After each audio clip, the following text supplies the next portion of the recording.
¿Sigue vigente la maldición por no pagar los diezmos? ¿El diezmo es una ordenanza para el Nuevo Testamento? ¿Los pastores viven del diezmo? Y podría seguir con muchas preguntas más, porque el diezmo es un tema que ha traído muchas controversias para algunos. ¿De dónde proviene el diezmo? El diezmo es una práctica bíblica que tiene su primera mención con Abraham, el padre de la fe, y creo que no es casualidad, porque está íntimamente relacionado con la fe. Fue en un tiempo donde no estaba aún la ley de Moisés, y Abraham le entrega al sacerdote Melquisedec los diezmos de forma voluntaria. Posteriormente, cuando fue promulgada la ley de Moisés, se instaura el diezmo como la parte que sostendría a los levitas, la tribu dedicada a tiempo completo al servicio a Dios, la cual no poseía heredad y por lo tanto no tenía tierras para trabajar. Para la época de los reyes, los diezmos tenían lugar en el templo como lugar le daban los reyes y el pueblo a Dios. Y al volver del cautiverio babilónico, casi 100 años después de que el profeta Ageo haya movido al pueblo a finalizar la reconstrucción del templo, encontramos el famoso pasaje de Malaquías sobre la maldición hacia los que roban a Dios. Maldito sois con maldición, porque vosotros, la nación toda, me habéis robado. Luego de reparar los muros y reconstruir el templo, los israelitas se volcaron egoístamente a sus casas, siendo negligentes en su adoración, olvidando a Dios y al servicio del templo. Saltando al tiempo del nuevo pacto, encontramos a Jesús enfrentando a unos fariseos y escribas, diciéndoles que hacían énfasis en el diezmo aún de las especias, pero dejaban de lado lo más importante de la ley, aunque la práctica de diezmar no la debían abandonar. Esto te era necesario hacer sin dejar de hacer aquello. Luego encontramos al autor de los Hebreos comentando el pasaje sobre Melquisedec y Abraham, y hablando de este acto espiritual del diezmo, nos muestra quién los recibe realmente en los lugares celestiales. Aquí ciertamente reciben los diezmos hombres mortales, pero allí uno de quien se da testimonio de que vive. Sin embargo, a la iglesia primitiva no la encontramos diezmando, y esto es por una simple razón. Todos los que poseían heredades o casas las vendían y traían el precio de lo vendido y lo ponían a los pies de los apóstoles y se repartía a cada uno según su necesidad. La iglesia primitiva vendía sus posesiones y las ponía en un fondo común. Bernabé fue uno de ellos, y Ananías y Zafira, que los vemos en el capítulo 5 de Hechos, pretendían ser de estos discípulos dadivosos hasta que fue evidenciado que lo que deseaban era aparentar espiritualidad. El diezmo es el compromiso de un cristiano maduro espiritualmente, de proveer para las necesidades de su familia espiritual, de la extensión del reino, de la mantención del culto y demás actividades en las que se requieren recursos económicos. Equitativo para todos los estratos sociales y mucho más justo que los impuestos. Decía Pablo sobre las ofrendas a los corintios: cada primer día de la semana cada uno de vosotros ponga aparte algo según haya prosperado. Un 10% como medida para dar es bien razonable para el poner aparte algo según haya prosperado. El mismo valor que le dará a alguien a 100 pesos si tuvo ingresos por 1000 será equitativo al valor que le dará a 1000 pesos quien tuvo ingresos por 10.000. Pero ¿y el pastor que vive de los diezmos? ¿Que el pastor tenga un sueldo? Por supuesto, y bien merecido. Jesús dijo: el obrero es digno de su salario.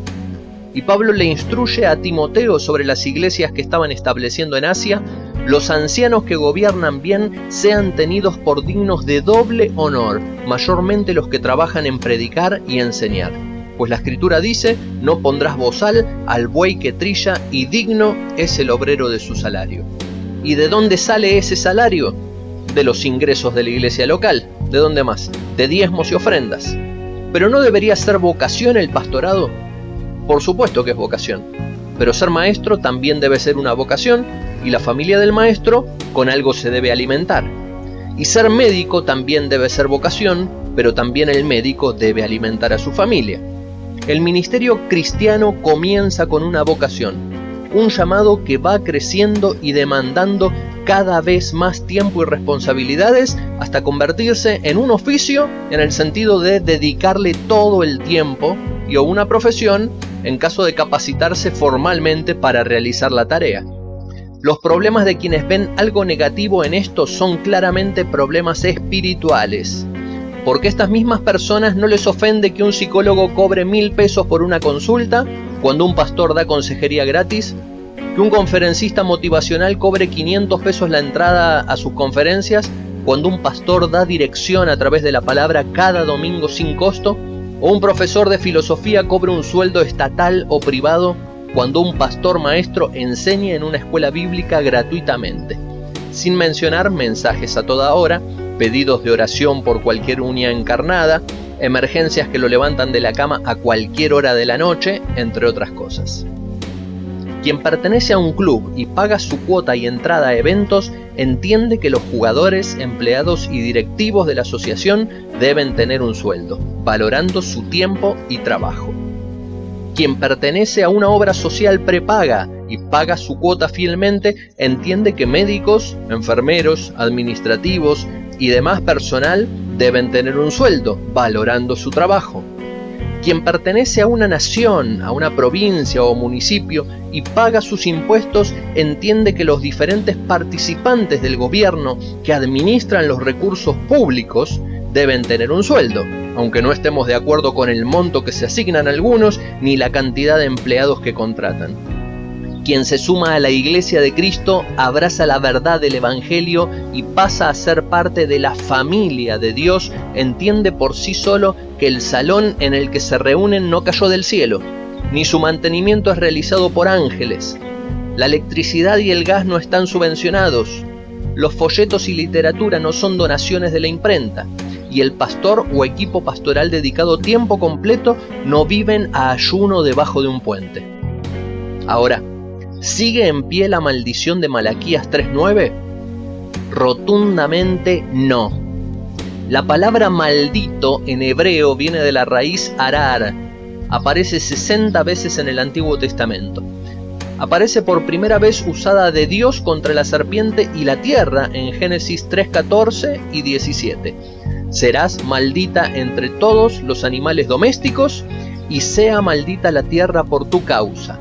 Es una declaración de juicio sobre los que quebrantan el pacto, como en Deuteronomio 17 desde el versículo 15, donde se repite 12 veces maldito el hombre que hiciere ciertas cosas. Y finalmente en Jeremías 11:3 se resume el tema en una sola declaración: maldito el varón que no obedeciere las palabras de este pacto.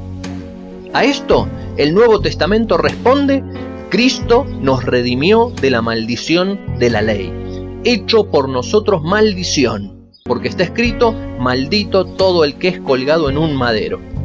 En la cruz finalizó la época de la ley, la época de estar bajo maldición, y entramos en la época de la gracia. Gracia no es libertinaje.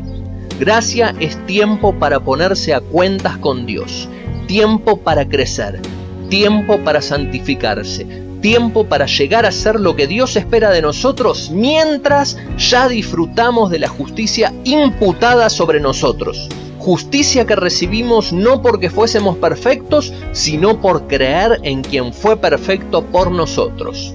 No por nuestros méritos, sino por los méritos de Cristo. El diezmo hoy es una medida de dar a la familia de la fe. Es proveer para esa familia y a través de ello ser libre de la avaricia y abrir las puertas para experimentar las promesas que Dios da a los dadores alegres. El diezmo es fe, es compromiso, es madurez. Y esto jamás viene por obligación, pues a un niño en crecimiento jamás se le puede obligar a ser maduro.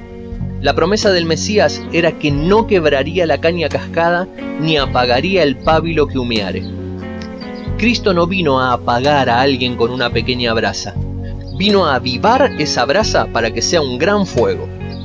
Continúa enamorándote de Cristo y conociendo su verdad, creciendo en su gracia y realizando las cosas por convicción. Y si tu rendición es genuina, te aseguro que serás cada día más libre, más dadivoso y nada te faltará.